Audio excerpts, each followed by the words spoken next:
Šiais laikais kasdien informacijos kanalais keliauja milijardai informacijos bitų. Tačiau ar susimąstome, kur visa ši informacija saugoma? Duomenų centrai yra vieta, kur saugomi ir apdorojami mūsų skaitmeniniai gyvenimai ir kuriuose veikia tūkstančiai serverių, jungiančių mus su debesijos paslaugom, elektroninio pašto dėžutėm, įmonių sistemom, valstybės duomenim ir taip toliau. Baltneto sertifikuoti Tier 3 duomenų centrai yra vieni moderniausių Baltijos šalyse. Jie sukurti taip, kad užtikrintų nepertraukiamą IT sistemų veikimą visą parą ištisus metus. Taip pat Baltnetą pradėjo statyti ir trečiąjį duomenų centrą. Abu Baltnetos duomenų centrai įrengti vienoje teritorijoje, kuri užima 1400 m2 plotą.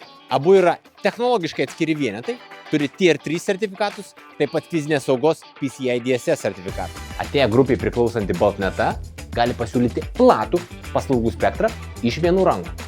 Duomenų centro ploto, dedikuotų serverių ir resursų nuoma. Klientas gali būti užtikrintas, kad jo duomenimis bus pasirūpinta visapusiškai. Elektros energija, aušinimu, interneto ryšio tiekimu, fiziniu saugumu, įrangos draudimu, atsarginių kopijų sprendimais ir taip toliau. Baltneto serverių ir elektros patalpos įrengtos pastatas pastate principu. Kiekvienas komponentas yra dubliuotas. Jei viena sistema sustotų, darbą perimtų kita be jokių sutrikimų. Elektros generatorių resursas 12 valandų nepertraukiamo darbo, nepapildant degalų bakų, esant maksimaliai apkrovai.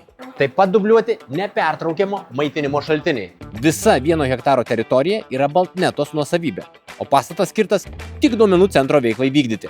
Sistemas prižiūri kvalifikuoti inžinieriai, kurie užtikrina, kad duomenys būtų visuomet saugus, prieinami ir be jokių trikdžių.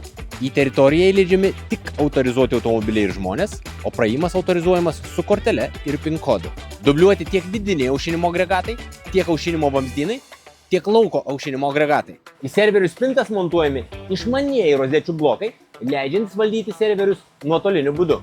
Elektros apskaita gali būti realizuota serverio, serverių ar spintų grupės lygyje. Visos patalpos įrengtos kaip atskiros gaisro zonos, gesinimo balionai yra dubliuojami, o rezerviniai balionai visada įjungti į sistemą. Duomenų centre taikoma atvirų durų politika, kai klientas gali pasirinkti kito tiekėjo ryšio paslaugas. Duomenų centras turi 2 skirtingus optinius įvadus iš skirtingų miesto galų.